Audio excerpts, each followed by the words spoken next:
வணக்கம். சிம்ம ராசி அன்பர்களுக்கான சித்திரை மாத ராசி பலன்களை பார்க்க போகிறோம். இந்த சித்திரை மாதத்தை பொறுத்தவரை சிம்ம ராசி அன்பர்களுக்கெல்லாம் 8ஆம் இடத்தில் இருக்கக்கூடிய சனி பகவானால் எல்லா விதத்திலும் நீங்கள் ஜாக்கிரதையாக இருக்க வேண்டும்.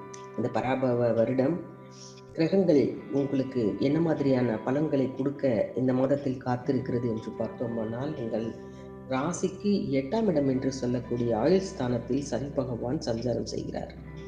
அவரோடு இணைந்து செவ்வாயும் புதனும் அந்த இடத்தில் அமர்ந்திருக்கிறார்கள். அகப்பட்டவனுக்கு அஷ்டமத்தில் சனி என்பது ஒரு ஜோதிட பழமொழி. எல்லா விதத்திலும் நீங்கள் கவனமாக இருக்க வேண்டும்.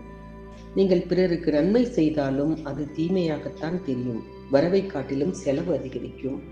ஆரோக்கியத்தில் தொல்லைகள், நண்பர்களால் பிரச்சனைகள் எல்லாம் கூட வரும். இதற்கு நீங்கள் யாரையும் குறை சொல்ல முடியாது. உங்களுடைய கிரகங்களின் சஞ்சாரம் அப்படி இருக்கிறது. ரிஷப ராசிக்கு சுக்கிரன் இந்த மாதத்தில் அமரும் பொழுது உங்கள் ராசிக்கு 3, 10 இந்த 2 இடங்களுக்கு அதிபதியானவர் சுக்கிரன். அவர் தொழில் ஸ்தானத்தில் அமரக்கூடிய நேரம் உங்களுடைய தொழில் வளர்ச்சி சிறப்பாக இருக்கும். புதிய ஒப்பந்தங்கள் எல்லாம் சேரும். கேட்ட இடத்தில் தொகை கைக்கு சேரும். பிரபலமானவர்கள் எல்லாம் உங்களுக்கு பின் பலமாக இருந்து உங்களுக்கு நல்லது செய்ய உதவி செய்வார்கள். அதே நேரத்தில் மேஷராசிக்கு புதன் பகவான் சென்று அமரும் பொழுது உங்கள் ராசிக்கு 2, 11 இந்த 2 இடங்களுக்கு அதிபதியானவர் புதன். அவர் உங்களுக்கு தன லாபாதிபதியாகவும் இருக்கக்கூடியவர். அவர் பாக்கியஸ்தானத்தில் அமரும் பொழுது மிகப்பெரிய அளவில் உங்களுக்கு வெற்றி கிடைக்கும்.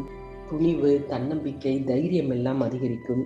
எந்த ஒரு காரியத்தையும் அழுத்து கொள்ளாமல் செய்யக்கூடிய ஒரு வாய்ப்பு கிடைக்கும். உடல் ஆரோக்கியம் அற்புதமாக இருக்கும். அதே நேரத்தில் ரிஷபராசிக்கு புதன் சென்று அமருவார். அங்கு சுக்கிரனோடு அமரும்பொழுது அவர் உங்களுக்கு புத சுக்கிர யோகத்தையும் உருவாக்கி தருவார். உங்கள் ராசிக்கு தன லாபாதிபதியான புதன் தொழில் ஸ்தானத்தில் சஞ்சரிக்கும் இந்த நேரம் மிக யோகமான ஒரு நேரம் என்றுதான் சொல்ல வேண்டும். கணிசமான தொகை உங்கள் கைகளில் சேரும். புது கூட்டாளிகள் தொழிலில் இணைவார்கள். கூட்டு தொழில் செய்வோர் பங்குதாரர்களை விலக்கிவிட்டு தனித்து தொழில் செய்யலாமா என்ற ஒரு எண்ணத்தை கூட அவர் உருவாக்கி தருவார். அதே நேரத்தில் மேஷ ராசிக்கு செவ்வாய் அமர்வார். உங்கள் ராசிக்கு யோகம் செய்யும் கிரகம் செவ்வாய். அவர் பாக்கியஸ்தானத்தில் சஞ்சரிக்கும் இந்த நேரம் அற்புதமான ஒரு நேரம். எதை எதிர்பார்த்து நீங்கள் காத்திருக்கிறீர்களோ அந்த காரியம் சிறப்பாக நடைபெறும். உங்களுக்கு பத்திரப்பதிவு செய்யக்கூடிய ஒரு நேரம் என்று கூட இந்த நேரத்தை சொல்லலாம். பொது வாழ்வில் உள்ளவர்களுக்கு திடீரென பொறுப்பில் மாற்றங்கள் ஏற்படும் ஒரு நாள். வியாபாரம், தொழில் செய்பவர்களுக்கு அதை விரிவு செய்வதற்கான வாய்ப்புகளும் இந்த காலகட்டத்தில் உண்டு.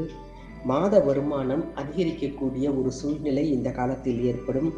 பிள்ளைகளாக இருந்தீர்கள் என்றால் பெற்றோர்களுக்கு உங்களால் மகிழ்ச்சி ஏற்படும். மாணவ மாணவியர்களாக இருந்தீர்கள் என்றால் கண்டிப்பாக போட்டித் தேர்வு பந்தயங்களில் வெற்றி உண்டு.